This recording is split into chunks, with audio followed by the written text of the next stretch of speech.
الحمد لله رب العالمين۔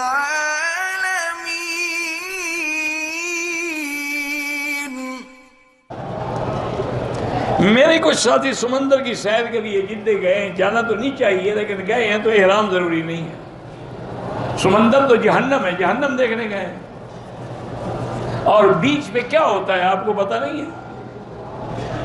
یہ سونامی جو آیا تھا انڈونیشیا میں، وہ کیا تھا؟ وہ بالی کے جزیرے میں یہی تو تھا کہ عورتیں مرد ننگے پڑی ہوتی تھی، سن بات لے رہی ہیں۔ جب اللہ کا عذاب آیا تو ایک بھی نہیں بچا۔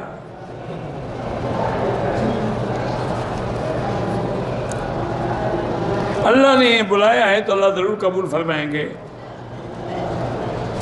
عورت کے لیے عمرے والوں کا طواف وداع ہوتا ہی نہیں ہے۔ عورت اگر حیض میں تو اس کے تو حج کا طواف الوداع بھی معاف ہے۔ خانہ کعبہ کے غلاف کو نہ چھوئیں، نہ ہاتھ لگائیں۔ کہتے ہیں کہ خواتین جو ہیں وہ ناک میں اور کان میں زیور پہننے کے لیے سوراخ کراتی ہیں، ان کا اپنا بدن ہے، کراتی ہیں، ہمیں کیا تکلیف ہے، کرنے دو۔ اصل پتہ ہے یہ کیا ہے؟ یہ کبھی آپ نے سوچا ہے؟ اصل یہ تھا کہ زمانے جاہلیت میں جو بڑے بڑے قبائل ہوتے تھے نا، وحشی قبائل، وہ جا کے عورتوں کو قید کرتے تھے، ان کے گلے میں زنجیریں ڈالتے تھے، پاؤں میں زنجیریں ڈالتے تھے، ہاتھوں میں زنجیریں ڈالتے تھے، ان کے ناک میں سوراخ کر کے بھی رسیاں ڈالتے تھے۔ یہ ان کی مردانگی کی علامت تھی۔ ہم نے تھوڑا سا اس کو رنگ دے دیا ہے کہ وہ ہتھ کڑیاں ڈالتے تھے، ہم کنگن پہنا دیتے ہیں۔ وہ پاؤں میں زنجیریں ڈالتے تھے، ہم پاؤں میں کڑیاں ڈال دیتے ہیں۔ وہ ناکوں میں رسی ڈالتے تھے، ہم ناک میں نتھ ڈالتے ہیں، وہی چیز۔ اسی لیے آج بھی شادی پر دیکھا ہے، اپنے دولہے کو گھوڑے پہ چڑھا کے لے آتے ہیں، وہ ڈاکہ مارنے آ رہا ہے نا، کسی کو لڑکی کو اٹھانا ہے نا بیچارے نے۔ اچھا وہ حالت یہ ہوتی ہے کہ اوپر بیٹھے ہوئے ایسے نہیں کانپ رہا ہوتا، کبھی گدھے پہ بھی نہیں بیٹھا، گھوڑے پہ جو سواری کرے گا۔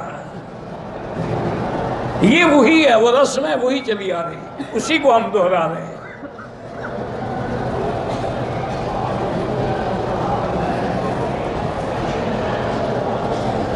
آپ کے جتنے بیانات ہیں سیرت النبی وغیرہ ساری چیزیں، بھئی یا تو انٹرنیٹ پہ تلاش کر لو، یا پھر پاکستان میں جو مکتبات ہیں جو کتابیں وغیرہ چیزیں بیچتے ہیں ان کے پاس ملیں گی۔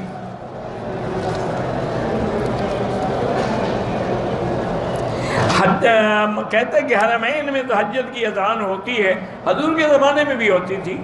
اگر باہر بھی کوئی ہو تو کوئی منع نہیں، لیکن ضروری نہیں ہے تہجد کی اذان۔ عمرے کرنے سے حج فرض نہیں ہوتا۔ غسل جنابت کا طریقہ یہی ہے کہ پہلے اپنی بدن کی گندگی صاف کریں، اس کے بعد استنجا کریں، پھر وضو کریں جیسے نماز کا وضو کرتے ہیں، گلگلہ کریں، پھر سر سے لے کر پانی بہائیں، کوئی ایک ذرہ برابر بھی جگہ خالی نہ رہے۔ غسل ہو گیا، 3 مرتبہ وضو کریں نا، غسل کے لیے تو ایک دفعہ بھی کافی ہے۔ اگر جگہ صاف ہے تو غسل میں پانی پاؤں دھو لیں، اگر جگہ صاف نہیں ہے غسل کر لیں، پھر پانی علیحدہ کھڑے ہو کے پاؤں دھو لیں۔